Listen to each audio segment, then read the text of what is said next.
Nem a CNN perdoa o STF. Em apenas 72 horas, a corte mostrou sua verdadeira face e o que aconteceu é alarmante. Prepare-se para uma análise que vai deixar você sem palavras. Em um ataque direto, um jornalista da CNN expôs, em menos de um minuto, uma lista impressionante de abusos cometidos pelo Supremo Tribunal Federal. E não é para menos. O STF, que deveria ser um guardião da Constituição, se tornou um verdadeiro poder político, ignorando limites e desrespeitando a democracia. Aproveitando, o link do nosso grupo no WhatsApp para atualizações está na descrição do vídeo. Entre lá.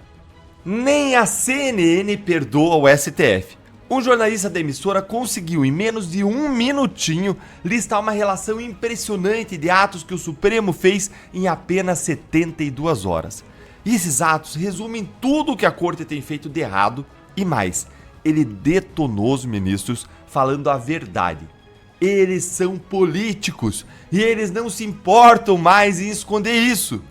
Eu já vou te mostrar o vídeo, segura aí. Essa última semana marcou um dos momentos em que o STF passou dos limites, não uma, não duas, não 3 vezes, mas várias vezes. Olha, não é novidade que o STF passa dos limites. Isso na verdade se tornou a regra e não a exceção. Mas esta última semana o STF foi além. E em questão de 72 horas, 72 horinhas, os ministros fizeram tantos, mas tantos abusos de uma vez que o jornalista Caio Junqueira, da CNN, ele detonou. Ele foi ao vivo para criticar o Supremo e fazer vários questionamentos. Assiste aqui comigo esse vídeo de só 50 segundinhos, olha aí. O Supremo mostrou essa semana que pretende continuar sendo o poder mais forte da República. Em menos de 72 horas, a Corte avançou sobre o núcleo 2 da trama golpista, ajudou a enterrar o projeto de anistia no Congresso, intimou um ex-presidente da República dentro do hospital, prendeu outro ex-presidente por corrupção e condenou a 14 anos de prisão, um símbolo do 8 de janeiro. Todos os casos tiveram, obviamente, um grande impacto político e também questionamentos jurídicos. Por exemplo, o quanto os ministros do Supremo colocam de política em suas decisões apresentadas como jurídicas, ou o quanto o Supremo cada vez mais ocupa no debate nacional o espaço político que sempre coube ao Executivo e ao Legislativo. O Supremo parece não se importar, dobra a aposta e se consolida não só como o poder mais forte da República, mas também o mais político. E aí, o que vocês acharam, gente? Como sempre, O Supremo mostrou... é uma manifestação aí tímida, muito tímida, para o que a imprensa de fato deveria fazer diante do STF que viola tanto e tanto a Constituição e a lei. Mas na situação atual, é algo que a gente tem que comemorar, tem que destacar, porque não é todo dia que a gente vê manifestações como essa na imprensa. E nós temos que reconhecer os jornalistas que fazem essas críticas para que mais vozes se ergam, se levantem contra os abusos do STF. Ele falou 50 segundos, mas ele poderia ter falado 50 horas, 50 dias. Mas 50 segundos foi o suficiente para gerar o impacto e deixar uma mensagem forte.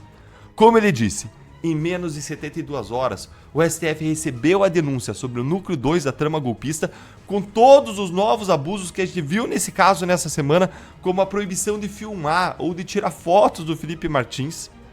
E mais, proibição de as pessoas entrarem ali no recinto com celulares. Olha, gente, se alguém tirasse foto do Felipe Martins, ele ia preso. Mas teve ainda o enterro do projeto da anistia no Congresso, anunciado pelo Hugo Mota, o que só aconteceu por quê? Porque o Supremo deu essa missão pro Lula. Como eu mostrei em um vídeo aqui no canal, que eu vou deixar na tela, no final e na descrição para você assistir. Além disso, o STF fez aquela barbaridade diabólica com o Bolsonaro, intimando ali, na cena da cama da UTI. Mais ainda, o Supremo prendeu o Collor por corrupção, o que é positivo, tem que ir pra cadeia mesmo. Mas o que não é positivo é a seletividade e o duplo padrão do Supremo que foram ressaltados por essa prisão. O Supremo ele decide quando que a Lava Jato presta e quando que ela não presta, dependendo do réu, da capa dos autos. E por fim, o Supremo condenou a Débora Rodrigues a pena inacreditável e inaceitável de 14 anos de prisão. Então, respondendo à pergunta que o jornalista deixou no ar, o quanto que os ministros do Supremo eles colocam de política nas suas decisões, apresentadas como jurídicas? A resposta é tudo. Eles colocam tudo de político, as decisões são 100% políticas, com uma ou outra rara exceção, como o voto de Fux, que reduziu a pena da Débora. É só ver como os ministros do STF estavam na imprensa esses dias, esses últimos 2 meses, dizendo que eles mesmos iam revisar as penas dos réus do 8 de janeiro, eles iam baixar as penas em troca do Congresso deixar de lado essa questão aí, essa conversa de anistia. Até o Temer apareceu, olha aí, ó. Até o Temer apareceu defendendo o Moraes, dizendo que isso ia acontecer, as penas iam ser baixadas. Olha aí, ó. Alexandre de Moraes cumprirá papel de pacificação, diz Temer sobre redução das penas 8 de janeiro. E chama ainda Moraes de moderado. Moderado, sensível. Gente, em que mundo, em que planeta o Temer vive? De onde ele veio? Que ele perdeu os últimos anos do país. Ele não acompanhou as notícias, certamente ele não sabe tudo o que aconteceu, né? É mera coincidência ter sido ele que escolheu Alexandre de Moraes para o STF, gente. Mas o que de fato aconteceu aí, na primeira oportunidade que os ministros tiveram depois de falarem que iam reduzir as penas? O que aconteceu? Na chance que eles tiveram de provar o que eles disseram, que eles iam reduzir as penas, que foi o julgamento da Débora Rodrigues, o que eles decidiram? Aí eles formaram a maioria para condenar a Débora, jogar ela numa prisão em 14 anos. 14 anos de prisão. Esse papinho de que o STF resolveria 8 de janeiro foi só conversa para boi dormir. Foi para inglês ver. Foi para tentar esvaziar a anistia, como eu já tinha antecipado aqui no canal. Ó, quem me acompanha aqui já vai sabendo o que está acontecendo, então não deixa de acionar o sininho aqui embaixo para você não perder nossos vídeos. Como eles conseguiram que o Mota enterrasse o projeto, forçando o Lula a forçar o Mota, eles logo mostraram a sua verdadeira face e condenaram a Débora a essa pena monstruosa. Gente, nada de bom vai vir ali do Supremo. No final, o jornalista ele disse tudo. Eles não se importam, eles dobram a aposta. Eles são o poder mais forte de todos da nossa república e o mais político.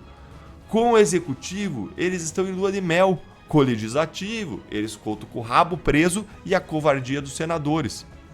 Para você que me pergunta nos comentários qual é a solução para isso, só tem uma. É impeachment constitucional de ministro do STF. Isso é a única coisa que vai fazer eles voltarem para o seu quadrado. E não tem impeachment sem 54 senadores, no mínimo, no ano que vem. Se essa é a sua maior preocupação em relação à política brasileira hoje, então eu peço para você, pare de lutar sozinho. O STF se tornou um poder político que ignora a Constituição e os direitos dos cidadãos? É hora de nos unirmos e lutarmos contra esses abusos. Junte-se a nós na batalha pela justiça e pela verdade. Acesse o link na descrição e faça parte dessa luta. Não fique de fora, a hora é agora.